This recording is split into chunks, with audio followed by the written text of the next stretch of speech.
नमस्कार, मैं हूं संतोष सारंग और आप देख रहे हैं वर्णिका हिंदी और लोक वार्ता न्यूज का साझा कार्यक्रम।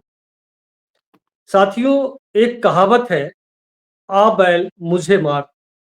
क्या बिहार के मुख्यमंत्री और जेडीयू के सुप्रीमो कुछ इसी दिशा में आगे बढ़ रहे हैं? क्या उन्होंने कह दिया है कि आ बैल मुझे मार? क्या उन्होंने बाघ के मुंह में हाथ डाल दिया है? ये बाघ कौन है, हाथ किसका है, बैल कौन है, मार कौन रहा है और मार कौन खा रहा है? ये आज हम इन्हीं मुद्दों पर बात करेंगे। चौतरफा जेडीयू के सुप्रीमो नीतीश कुमार को घेरने की कोशिश हो रही है। अब उनके बहुत भरोसेमंद रहे आरसीपी सिंह, जो बीजेपी में शामिल हुए थे, उन्होंने एक नई पार्टी बना ली है। दूसरी ओर चुनावी मैदान में नए नवेले नेता और नई नवेली पार्टी के सुप्रीमो प्रशांत किशोर भी खम ठोक रहे हैं। आखिर क्या होगा बिहार की राजनीति का भविष्य? आरजेडी का क्या होगा, जेडीयू का क्या होगा और क्या झारखंड और महाराष्ट्र चुनाव के बाद देश की सियासत में कुछ बड़ा उथल-पुथल होगा? इन्हीं तमाम मुद्दों पर हम बातचीत करेंगे। हमारे साथ मौजूद हैं लोक वार्ता न्यूज के संपादक प्रभात कुमार जी। प्रभात जी, क्या होगा? अभी झारखंड महाराष्ट्र का चुनाव है, लगातार बीजेपी के बड़े बड़े नेता बिहार में का दौरा कर रहे हैं।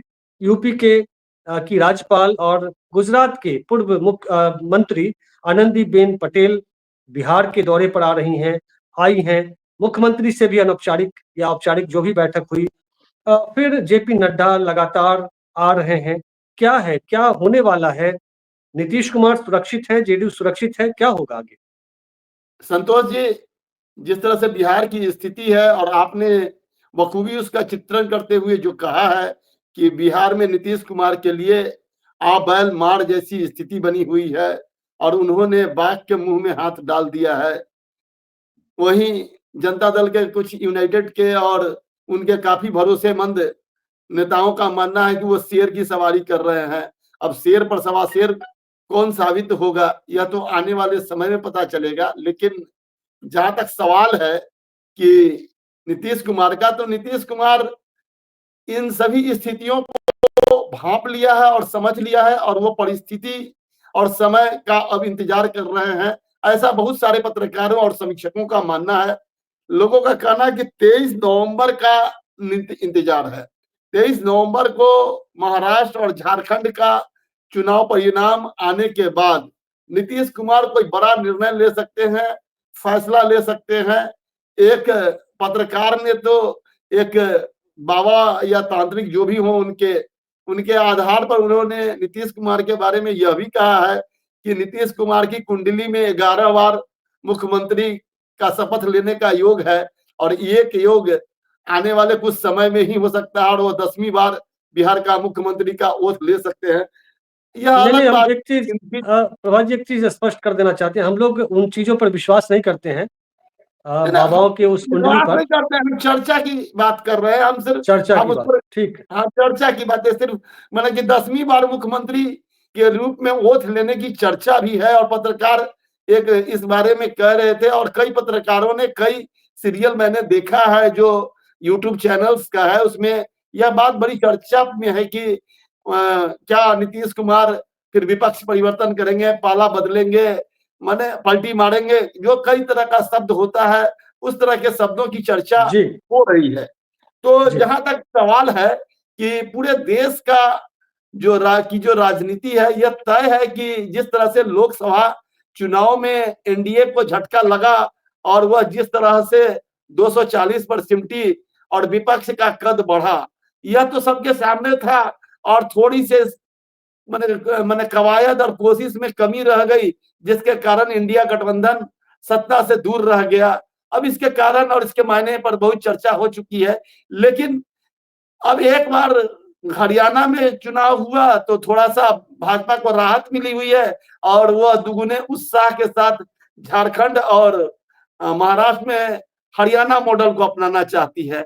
हरियाणा मॉडल का मतलब जनता समझती है। और मैंने कहने का मतलब ये है कि जो कांग्रेस का आरोप है और जिसमें ईवीएम भी शक के दायरे में और ईवीएम को लेकर भी कई तरह की चर्चा है, तो शायद उसके भरोसे अगर महाराष्ट्र और झारखंड में वह विजयी होती है तब तो बात अलग होगी। लेकिन अगर जनता की जीत हुई और जनता इस मामले में सरकार को और नीति माने जो मोदी सरकार है उसको अगर चुनौती देने में सफल हुई तो निश्चित तौर पर भारतीय राजनीति में एक बड़ा उलटफेर होगा। और नानी का माने जो नायडू और नीतीश हैं, इनका जो रोल है, जो इनका जो वैसाखी है, वो डगमगाएगा, इससे कोई इनकार नहीं कर सकता। और यह अभी भी डगमगा रहा है। जिस तरह से सांप्रदायिक बातें हो रही है और जिस तरह से आंध्र प्रदेश में भी नायडू के लिए मुस्लिम से अलग हटकर राजनीति करना एक बड़ा जोखिम भरा हुआ काम है।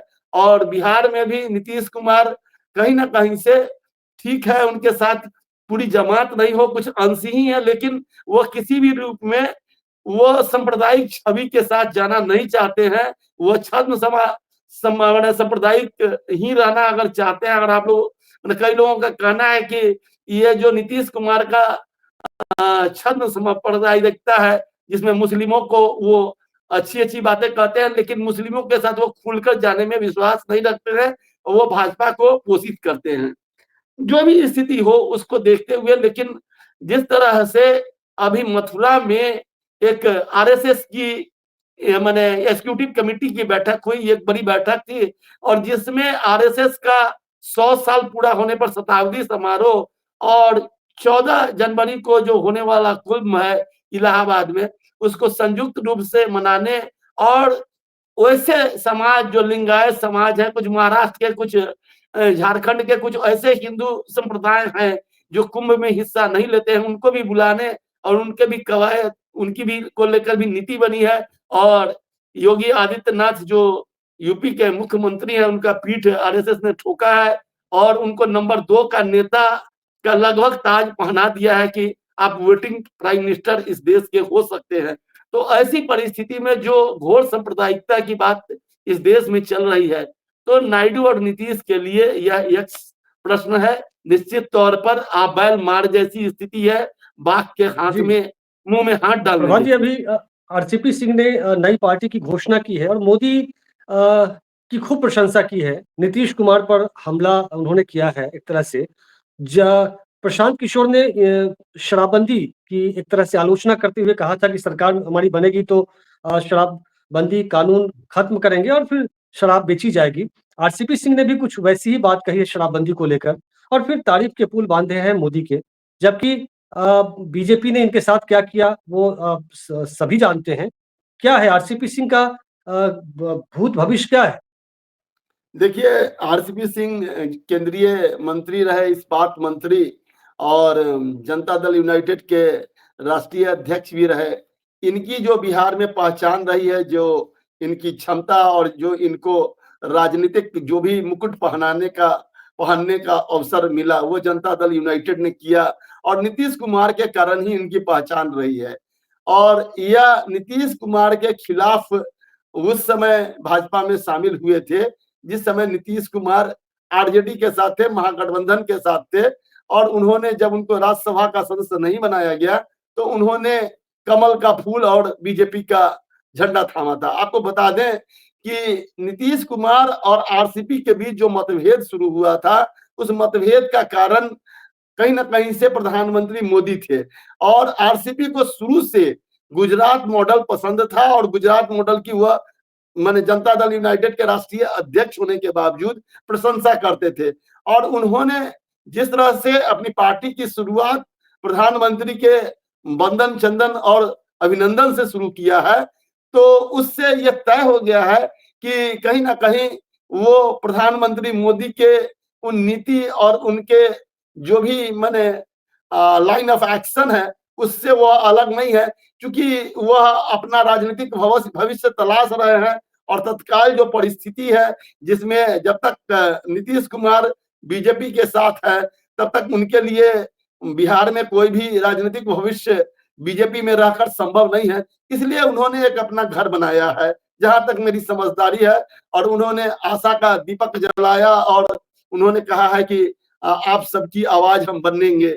लेकिन जहां तक सवाल है कि आरसीपी जिस समाज से आते हैं, जिस कुर्मी समाज से आते हैं, और जिस दिन उन्होंने इस पार्टी को लॉन्च किया है वो 31 अक्टूबर था, और 31 अक्टूबर को सरदार पटेल की जयंती है और राष्ट्रीय एकता दिवस के रूप में मनाई जाती है। आपको थोड़ा सा समय लेते हुए मैं ये कहना चाहता हूँ कि पाटीदार और पटेल, गुजरात और बिहार में जो पाटीदार पटेल बोलते हैं गुजरात में, वही माने कुर्मी समाज के लोग बिहार में पटेल बोलते हैं, और दोनों एक दूसरे के काफी करीब है, और राजनीति में भी इनकी काफी माने अच्छी माने बनती रही है। और बिहार के लोग सरदार पटेल को कुर्मी अपना आदर्श मानते रहे, वैसे तो उनको तो पूरे देश के आदर्श हैं, और उनसे बड़ा आदर्श इस देश के लिए हो भी कह सकता है कि जो भारत का नक्शा है वो उनके कारण ही है। आनंदीबेन पटेल को अभी आपको बता दें कि बिहार में भेजा गया है, वो माने वो उत्तर प्रदेश की मुख्यमंत्री है रही है, और पूर्व मुख्यमंत्री है, और वर्तमान में उत्तर प्रदेश की राज्यपाल है। वह पर्यटन के लिए बिहार में ऐसे समय आई हुई है जब दिवाली है, छठ है, ऐसे समय में लोग घर में रहना और अपने आराध्य देवता का, वैसे तो राज्यपाल का कोई राजनीतिक अस्तित्व तो नहीं होता है, लेकिन आपको बता दें कि आनंदीबेन पटेल और अमित शाह दो ध्रुव हैं, और इन दोनों के बीच 36 का संबंध है। तो जो नीतीश कुमार को सूचना मेरी है कि उनको मनाने के लिए आनंदीबेन पटेल को भेजा गया है, जो उनको आरसीपी संजय जायसवाल और बचौल जैसे नेताओं से नाराजगी है, उसको शांत करने के लिए आनंदीबेन पटेल वो मुख्यमंत्री से मिली भी है, और चर्चा है कि मान मरौवल में बीजेपी लगी हुई है। और मुख्यमंत्री नाराज चल रहे हैं क्या? हम कह रहे हैं कि गिरिराज सिंह जो अमित शाह के काफी करीबी है, गृह मंत्री के, उन्होंने जिस तरह से हिंदू स्वाभिमान यात्रा निकाली और जिस तरह से नफरती वातावरण सीमांचल और जो उस इलाका में बनाने का कोशिश हुआ, जिसमें ये भागलपुर है, कटिहार है, जी, अररिया उसके है। बात कर चुके हैं डिटेल में। जी, हाँ, आगे बढ़िए। तो उसके कारण हम वहां पर उनको भेजा गया है, और अब नड्डा भी आने वाले हैं बिहार, जो भारत सरकार के स्वास्थ्य मंत्री हैं। थोड़ा यहाँ के सेहत का हाल लेंगे।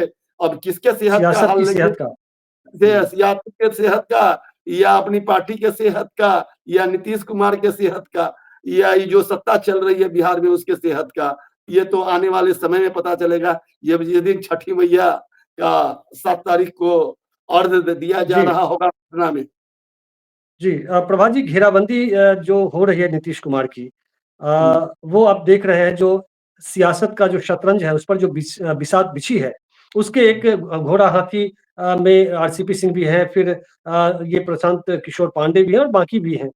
तो क्या दिख रहा है आगे क्या होने वाला है? आप मुख्य तौर पे जो आपके पास आज आपके विश्लेषण के जो महत्वपूर्ण बिंदु हैं, उस पर आपकी टिप्पणी चाहूँगा यहाँ, चूँकि वक़्त कम है। देखिए, आरसीपी सिंह ने पहले वाक्य में ही जो मैंने उनके लिए संभावनाएं थी उसका दरवाजा बंद कर दिया है। कहे कि जो लोग नीतीश कुमार के साथ हैं, खासकर कुर्मी समाज की अगर बात करें, तो कुर्मी समाज किसी भी स्तर पर वह अपने नीतीश कुमार को माने दरकिनार करके मोदी को एक्सेप्ट करेगा, उनके कारण ये संभव नहीं है। यही कारण है कि 98% कुर्मी उनके इस पार्टी के इस अभियान से आज की तारीख में नहीं जुड़ा हुआ है। और अच्छा, प जहां क्या तक लग रहा है कि जेडीयू में भी टूट होगी क्या? 25 के बाद जेडीयू का भविष्य क्या होगा? नीतीश के बाद जेडीयू का क्या होगा? संक्षेप में। देखिए, जेडीयू में टूट की स्थिति है, लेकिन 23 तारीख का जो चुनाव परिणाम आएगा उसको उसके बाद ही कुछ संभव हो सकेगा। जे माने जिस तरह से दिल्ली में जो सांसद थे जदयू के, राज्यसभा के और लोकसभा के, उसको जिस तरह से मिलाने की कोशिश हुई थी, वो अभी थोड़ा सा ठंडा पड़ गया है, और ललन सिंह भी सॉफ्ट हो गए हैं। ललन सिंह के बारे में जिस तरह से कहा जा रहा था, उम्मीद लगाया जा रहा था कि वो भाजपा के साथ जा सकते हैं, कई सांसद के जाने की बात हो रही थी। लेकिन अगर केंद्रीय स्तर पर, भारत सरकार के स्तर पर, देश के स्तर पर अगर सत्ता परिवर्तन होता है, तो कोई भी सांसद यह रिस्क नहीं लेना चाहेगा कि वो अपना भविष्य जो है सो इसमें गवा दे। तो तो इसलिए नीतीश के वो बाद कौन? लेकिन कह रहे एक बात नीतीश के जो बाद है, कौन हो? नीतीश के बाद कौन का जहां तक सवाल है, तो भाजपा में भी कोई चेहरा अभी तक इतने दिनों के बाद, ये मैंने लगभग 19 सालों के सत्ता के सुख के बावजूद, मैंने ये जो सत्ता का जो चला दोनों लोगों का, सरकार का जो है कभी विरोधी रही है या सत्ता में रही है भाजपा, लेकिन इसके बावजूद कोई चेहरा वह नहीं बना सकी। एकमात्र चेहरा अगर कुछ एक्सेप्टेबल थे तो वो सुशील मोदी थे, और उसके बाद कोई दूसरा चेहरा अभी तक तो नहीं दिखा है। जो चेहरा विजय सिन्हा की बात कर लें, सम्राट चौधरी की बात कर लें, गिरिराज सिंह की बात कर लें, अब तो बाबा सोनी चौबे तो रिटायर ही हो गए, उनको तो रिटायर ही कर दिया गया।